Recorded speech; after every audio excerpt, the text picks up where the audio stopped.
లేకపోతే ఏమైంది? ద్వితీయోపదేశకాండం దీన్ని చెబుతా. లేకపోతే ఏమైందో ఒకడికి సాక్ష్యాలు చూపించేనే అర్థమైంది. సాక్ష్యాలు చూపించే అర్థం కాదు. మనోడు కావాలని మమ్మల్ని గురిపెట్టుకొని, ఆ పాస్టరు మమ్మల్ని గురిపెట్టుకొని చెబుతుండండి. కాబట్టి మమ్మల్ని గురిపెట్టుకుంటాడు ఆయన. గురిపెట్టుకోవటం కాదు, ఈ సంగతులు విన్నా తర్వాత నువ్వు ఉరిపెట్టుకున్నంత పని అయింది.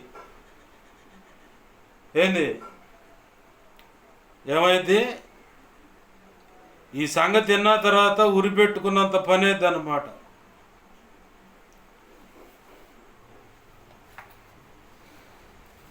దేవునికి మహిమ కలుగును గాక. హల్లెలూయా, హల్లెలూయా, హల్లెలూయా.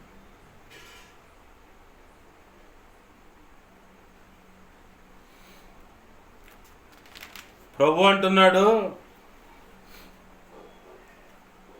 నాకు వేరై, ఎవరికి వేరై? యేసయ్యకు వేరై బ్రతికే వాళ్ళ మీద 3 లేదా 4 తరాలు. ఎన్ని తరాలు?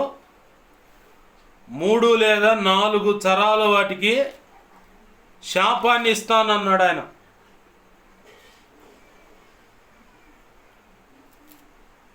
మూడు లేదా 4 తరాలకు శాపాన్ని పంచుతాను. అదే నా మాట విన్న వారి మీద, ఎవరైతే నా మాట వింటారో ఆ మాట వినే వాళ్ళ విషయంలో ఆయన అంటున్నాడు,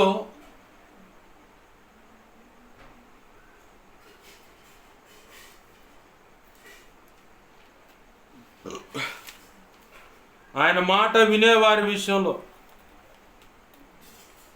ద్వితీయోపదేశకాండం 5వ అధ్యాయము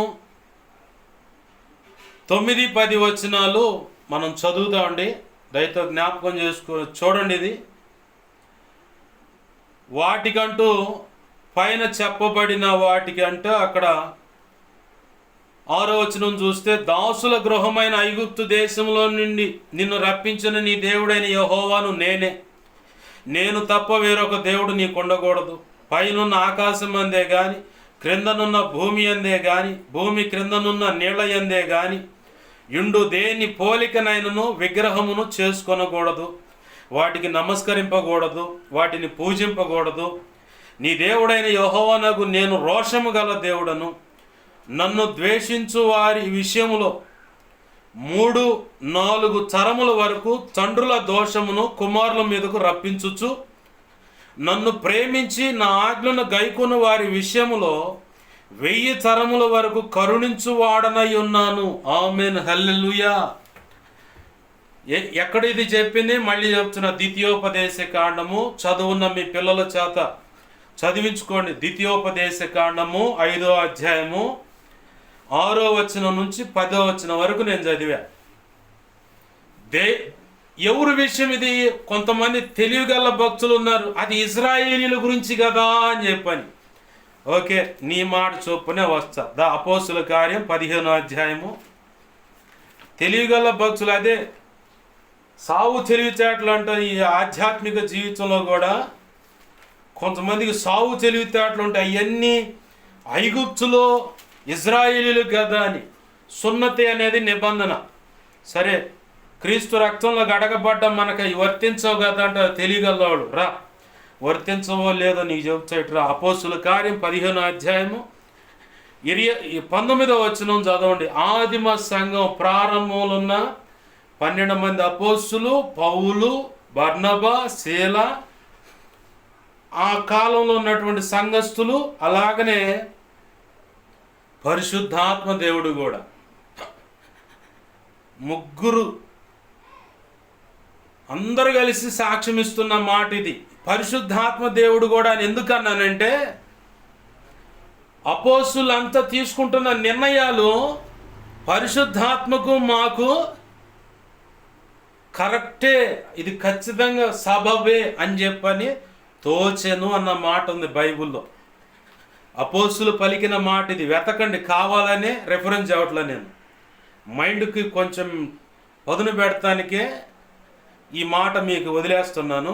చూడండి 19వ వచనం. కాబట్టి అన్యజనులలో నుండి దేవుని వైపు తిరుగుచున్న వారిని మనము కష్టపెట్టక విగ్రహ సంబంధమైన అపవిత్రతను, జారత్వమును, గొంతు పిసికి చంపిన దానిని, రక్తమును విసర్జించుటకు వారికి పత్రికలు వ్రాసి పంపవలెనని నా అభిప్రాయము.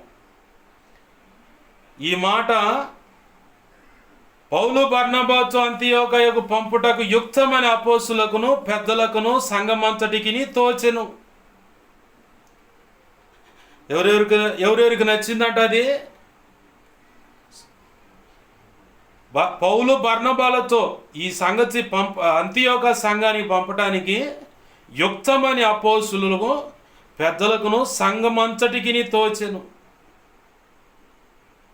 ఇదే మాట ఇంకో చోట కూడా ప్రభు అయిన